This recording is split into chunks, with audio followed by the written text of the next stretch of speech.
mo ba kaharap? Habang malungkot ng mga oras, walang pag-inot ng aking minamahal. O nag-aaway na pag-ibig, o pag-ibig na nagagalit, o kahit nasa sa wala na nagagalit. Ganito ang pag-ibig kung walang pag-ibig na nadarama. Pakitaan ko ng isang babae lalo sa mali. Di ba ganda nito yung pantawag lang ng isip? Sa lalo bang may malaking kagandahan? Sa pag-iimot, di mo maaaring kumbar. Mag-aasawa isang karangalan hindi ko pinapangarap. Bata pa lang sa gulang ko 14. Panggiti na, mga dalaga dito ay nagiging ina na. Sino si Paris? Isang lalaki raw na gwapong-gwapo? May ibig ko ba ang Ginoo? Hangad na mag-ibig na ito ang pag-ibig ko. Sa pingin mamayang gabi, siya'y makikita ko. Sa pagbasa ng aklat na kay Paris na mukha, sana nga, matagpuan ang iniibig na kagandahan ko.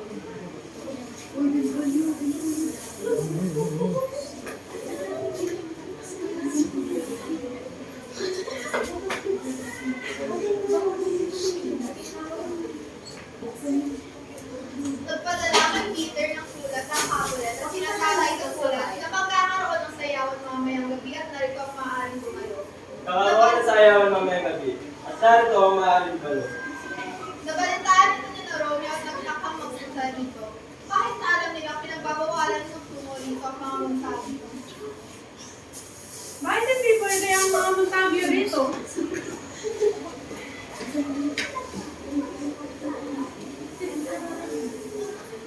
Bakit hindi pwede ang mga Montagio rito? Akala ko ba ay para sa lahat ito?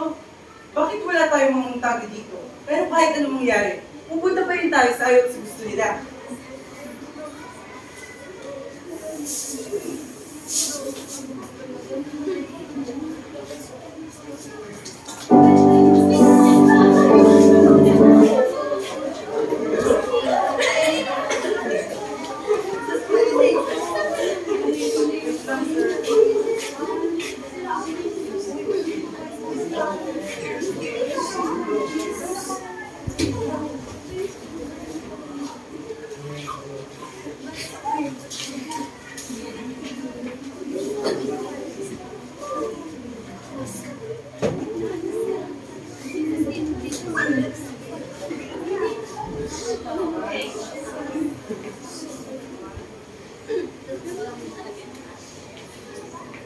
Nagsimula na ang kasiyahan sa bulwan.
Liwanag ng tanglaw, sa pagtuturo niya ay lumalang.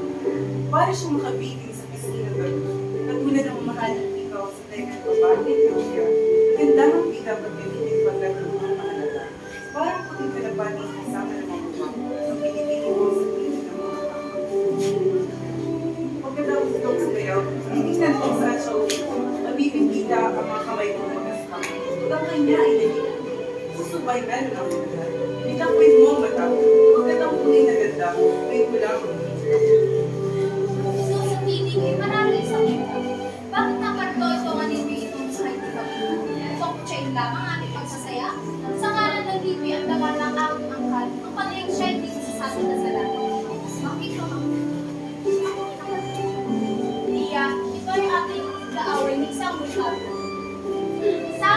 Isang buhok na dahil sa galit na palito, upang ipakita ang kasayahan.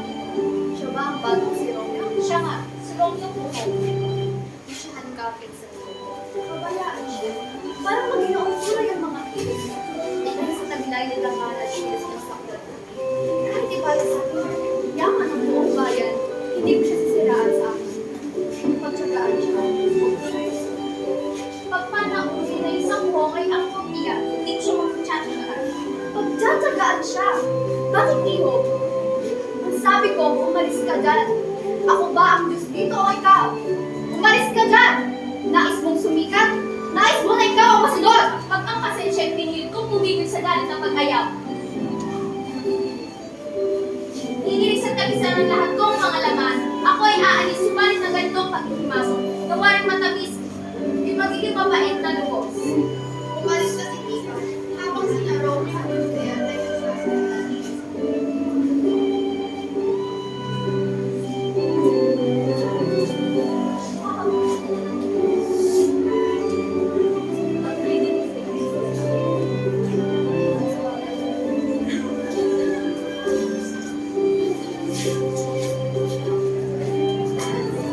Kung napastangan ng kamay kong hindi marapat, ang iyong damban na banal ang banisang kilalapan. Ang mga labi kong mamukulang mamamakay, ay handang magulit ang datos ng aking kamay. Mabait na mamamakay, ikaw ay nagkakasala. Sa kamay mo mabuting kilos ang mga sandoy may kamay hindi po ng mita. At magdaop-daop pa ay parang halito. Kung gayon sinta ko, bayaan gawin ng labi ang gawain pang kamay. Sila ay dumadalangin upang paniniwala ay hindi mamatay. Kung gayon, ay nasa aking labi, ang salang sa iyo ay namin. Salang buhat sa labi ko, salang malambing na iyong binanggit. Ang sala ay hindi kong ibalik.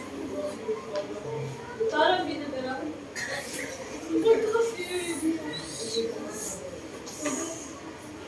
Parang pinag-aralan niya ang pag-ibig. Senyorita! Nais nang makausap ng iyong ina. Sino ang kanyang ina? Aba, binata, ang kanyang ina ay ginungtong tahanan. Siya ba'y kapilit? O kayo sa mga kapalaran? Ang buhay ko'y utang ng aking kaaway. Ito na nga bang ikinakatakot ko? Lalo kung hindi mo palagay. Umalis. Matapos masaya ay pumunta na si Juliet sa kanyang ina. Pagkatapos mag-usap na mag-ina, ay agad na nagtungo si Juliet sa nurse upang alamin kung sino ang lalaking kanya nakasayaw. At sinabi naman agad ng nurse na si Romeo ito ay isang Montague. Nurse, itatanong ko lang sa iyo, sino ang nakasayaw ang hindi? Ay siya. Siya ang binata ni si Romeo, isang Montague. Sa kabilang banda naman ay naglalakad na sina Romeo at Benvolio pa.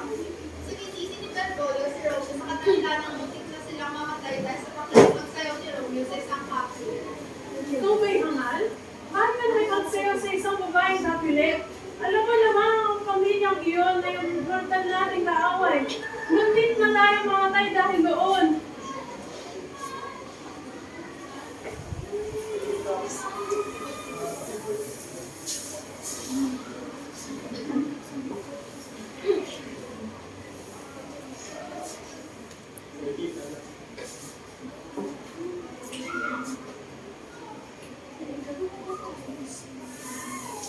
Nang lumipas ang oras, ay mabilis na punta si Romeo sa palasyo ng kapila.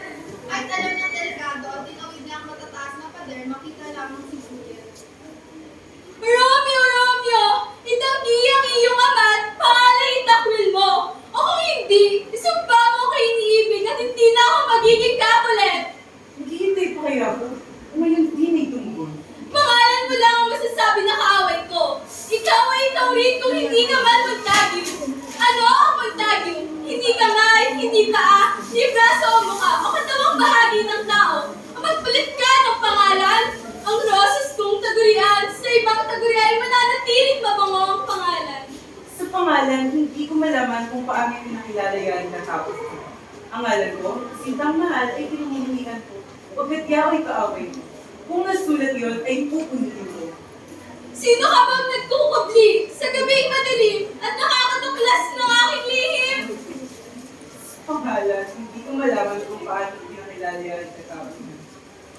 Ang ngalan ko, Sintang Mahal ay kinamumuyan ko pagkat yaw ay kaaway ko. Kung nasulat yun, ay pupunitin ko. Hindi ko pa nalalanghap. Saan ang katagal na si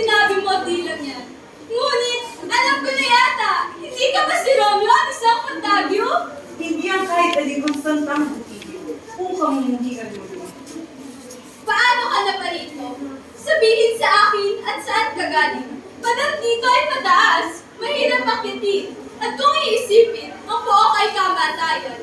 Pag natagpo at kinala rito, naku sino mang aking kasamahan. Dinundag ko, yaw pa din sa pakpak ng pagmamahal. Sapagkat ang pagmamahal ay hindi mapipigilan yung batong humahadlang. Ginagawa ng pag-ibig ang bawat kayang gawin kahit ang mga pinsan may hindi sagabal sa akin. Pag nakita ka nila, ay papatayin ka. Tamisan mo lang ang titig at ligtas na ako sa kanilang pagkagalit. Mawala na ako ang mundo. Huwag ka lang makita rito. Layo na tinukbong ang gabing tatalik sa akin. Di baling yung makita nila ako, yun lamang mahal mo.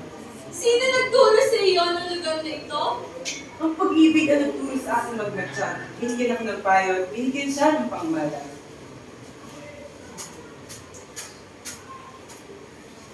O mabait na mama. Ikaw ay nagkakasala. Sa kamay mong mabuting kilos ang nakikita.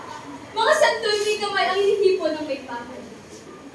Pilipin, ako'y nanunumpa sa ngalan ng buong iyo na nagpuputong ng pilak sa bawat nalilitong sinukha ko. O mabait na Rocky. Kung ikaw ay umiibig, ay tatapatin mo. O kung akala mo'y napakadali kong mahuli, sa totoo akong ihimuntabi. Labis akong mapagmahal. Dahil rito'y kilos ko'y buhalhal. Ngunit maniwala ka Ginoo. Magiging lalong matapat ako kaysa magmukha mahiwaga dahil sa puso. Iwan mo ba kung ganitong hindi nasisira? Ano ang kasiyahan? Ang nais mo ngayon ay makita. Magpalitan tayo ng tapat na sumpa ng pag-ibig. Ibinigay ko na sa iyo bago mo huli. Babawiin mo ba? Anong dahilan ng ido'y muling ibigay? Tatapatin kita upang sa iyo'y muli ibigay.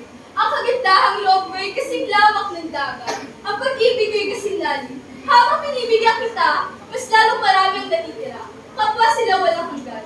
Maging tapat ka, magtagyo kong matamis. Maghintay ka, ako'y muling babalik.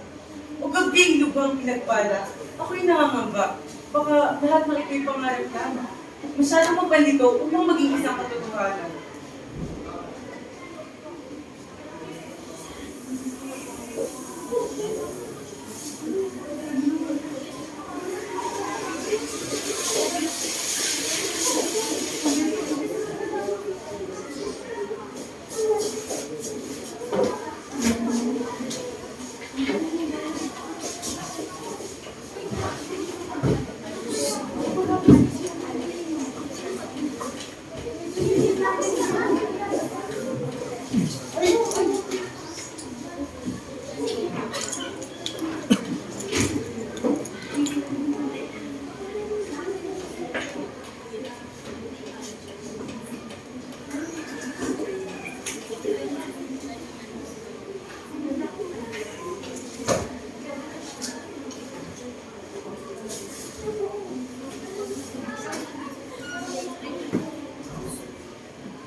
Pagpalain nawa ng langit itong banal na gagawin upang pagkatapos ang pagsisisi huwag natin.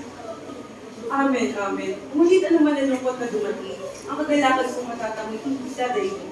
Sa sandali siya'y aking masilayan. At ang kamatayang salid sa pag-ibig, bayaang dumating, kagalakan ko nang siya'y maging akin. Marahas na ligaya ay may marahas na hanggan.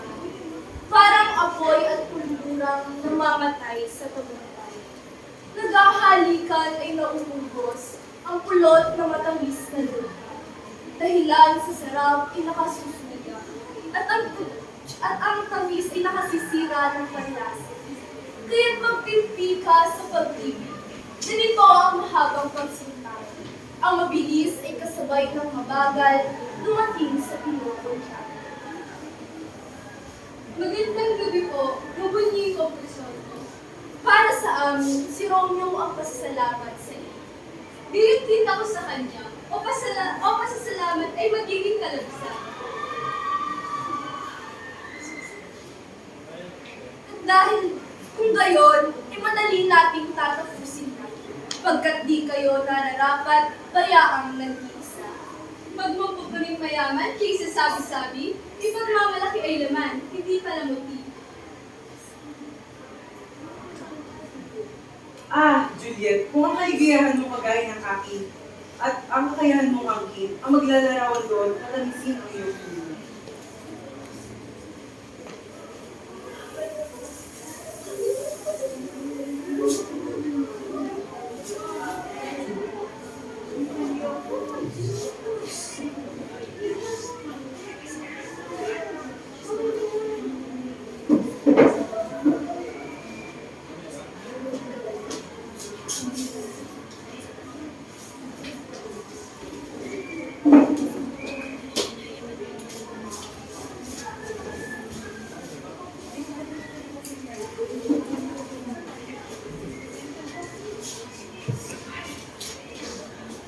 Ganap ng mga tao si Romeo at Juliet. Sa kabilang banda naman ay hinahanap ni Tibag si Romeo.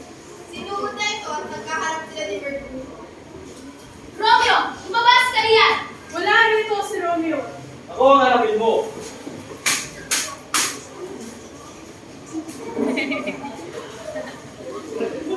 Namatay si Mercurio.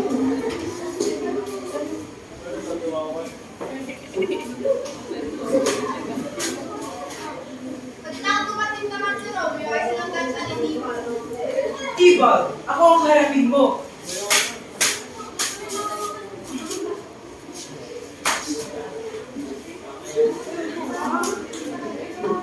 Ay, patay ka na.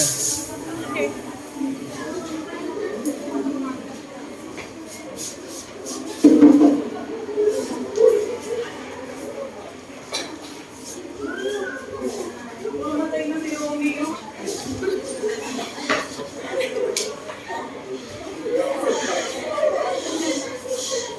Dinultog show yung kanila.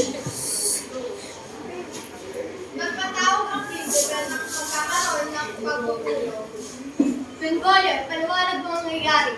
Si Tibag na nahulog kay Romeo ang kamay. Si Romeo ang nagsabi sa kanyang manumanay na walang kwenta ang pagkakalang yun. Itong lahat, sinabi niya na buhok na ako. Maaawa ni hirap ko, yukol ng tuhok. Hindi makapayapa sa pusong mapusok, ni Tibag na binihis payapang banawagan. Umulos ng armas sa dibdib ni Mercurio matapang. Umulos ng armas sa dibdib ni Mercurio matapang. Sa galit ay lumaban, armas sa armas. At parang isang sundalo'y tinapig ng isang kamay niya. Tinapig ng isang kamay niya. Ang kamatay ang malamig.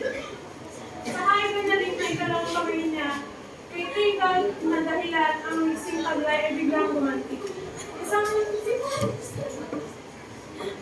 Isang hinggit na saksak kay Tibag ang lumabas sa buhay ng matapang na si Mercurio. Kumaykay ng takbo si Tibag at saka binalikan si Romeo.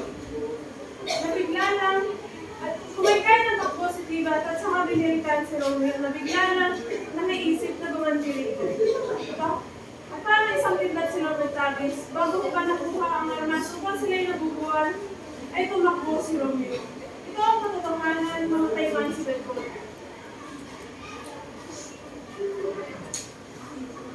Aba. At dahil sa kasalanang iyan, ikaw ay aking ipapatapos biglaan. Palayasin na agad si Romeo, matapusan niyang buhay pag nahuli nito. Iligpit ang bangkay at ang utos kong susundin. Ang away na kamamatay sa paglingat sa salarin. Alis! Kinatulan ng prinsipe si Romeo ng pagpalaya sa Verona. Nagpunta ang Lars kay Padre at hinanap niya si Romeo. Sa kadahilan ng loob na nag-aalala si Juliet.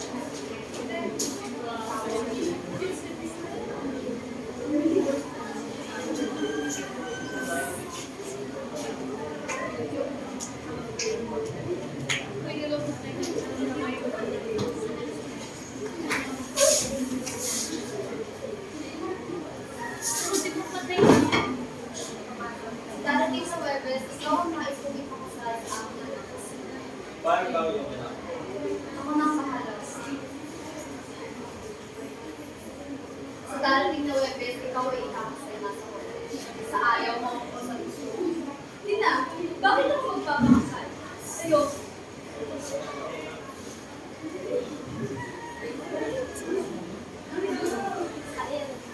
Webes ng umaga. Ako'y namamangha sa pagbabadali.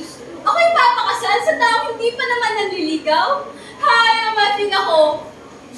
Isang salita ay sarili. Di ako nagmamalaki, ngunit nagpapasalamat. Di may pagpapalaki ang kinakakatotan ng lahat.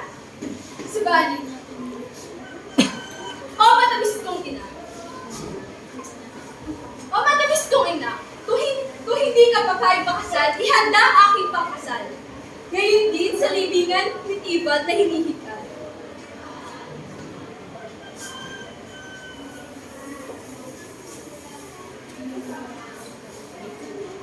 Wala kang magawa si Juliet. Kagad na naman nagtungo sa silig ng padre.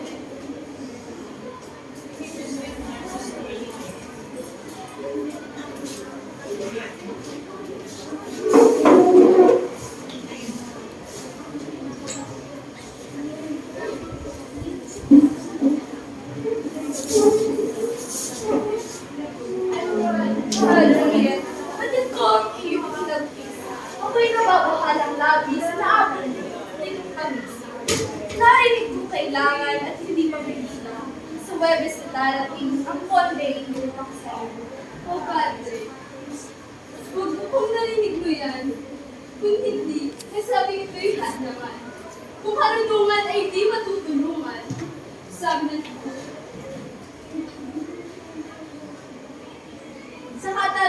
Sa katarungan, sabihin na tama ang kinakoto.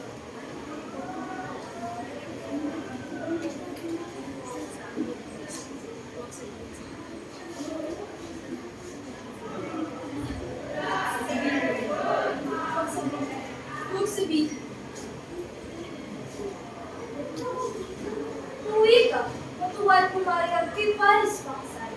Miyerkules bukas, bukas ng gabi, mahiga kang nag-iisa. Matapos mahigay, kunin mo ang garapong ito. Anak lamang alak na may punggain mo. Pagkatapos nito'y sa mga ulat mo'y maglalangis. Ang pagdaramdam ng anto, hanggang tibok ng pulso mo'y titigil at mawawala. Walang init o hiningang sa buhay mo'y magbabanaan. Parang kamatayang nagpipigit sa araw ng buhay. Bawat malambot na bahagi ng iyong kataway naninigas, manlalamig at parang tunay na patay. Sa ganitong hiram na anyo ng kamatayan, lumamalagi ka sa loob ng 42 oras.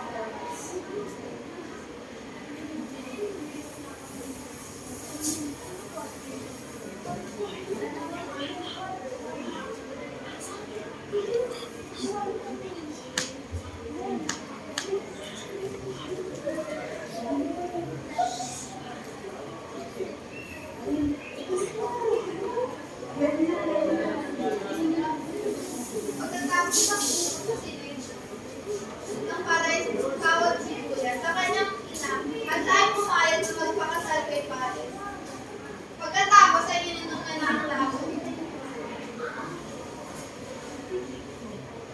Binibini! Ano ba, Binibini? Juliet!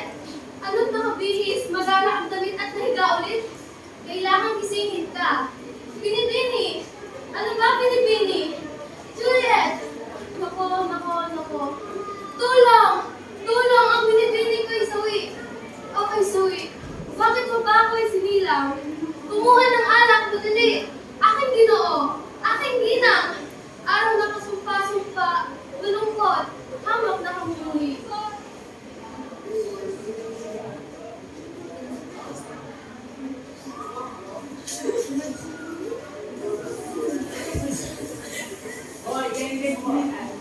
Pinilagyan na si Juliet sa libingan ng Capulet at nakita ito ni Balthazar.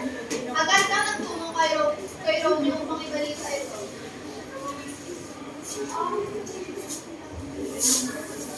Balitang buhay sa biro na Baltasar. Ano nga yung masasabi?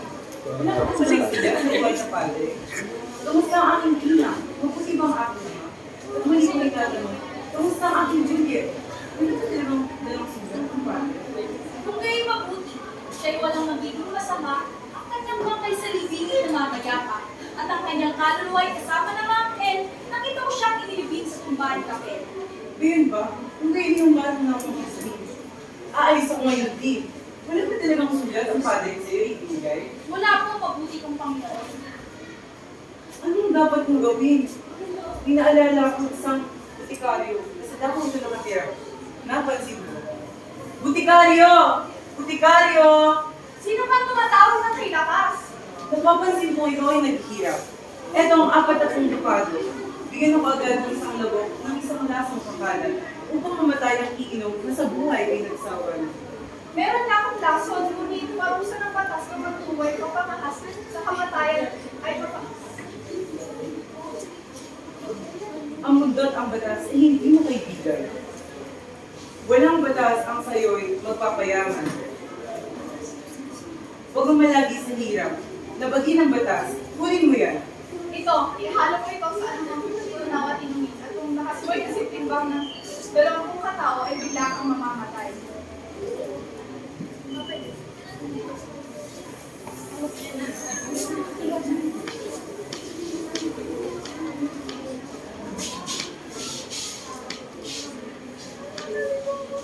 Si Juan, ang pinagkakatiwalaan ng padre na magdala ng sulat kay Romeo ay nagtungo sa padre at sinabi, Manalang Franciscano, kapatid ko, samantalang humahanap na kasama, ay nakuha ng pintuan at di kami pinalabas. Kaya't ang bilis na pagtungo ko sa Mantua ay napigil agad. Kung sinong nagdala ng sulat ko kay Romeo? Walang mapagdala, narito yung malungkot na kapalaran! Ang sulat ay hindi biro, kundi naglalaman ng mahalagang bagay!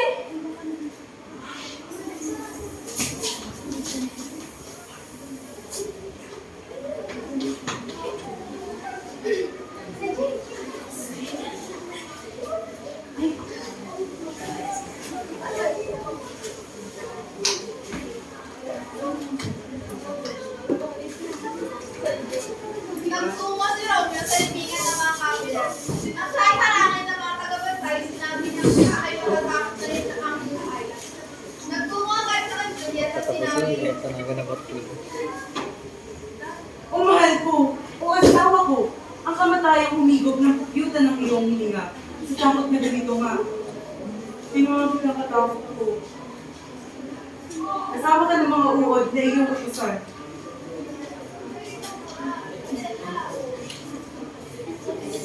Umabunyin! Ang lason ay mabisa. Pagkatapos ng isang halik ay mamamatay ako agad.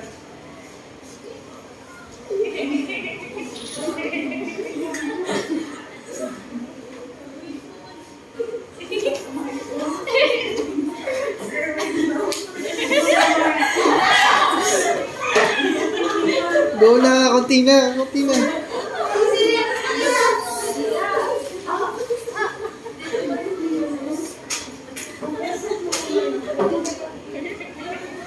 Ano ito? Lason?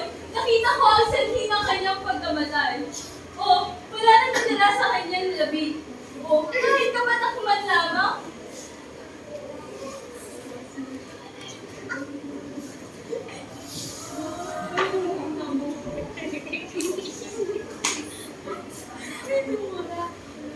Konti na eh.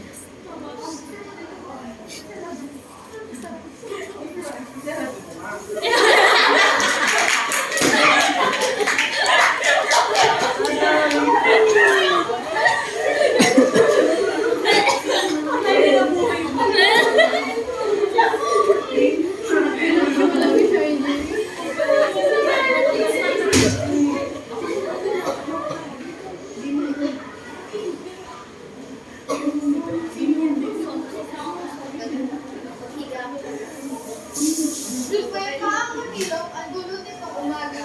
Ang araw ng panungkulay hindi ngayon makikita. Lumapat na ngayon pag-uusapan pa ang malungkot na naganap.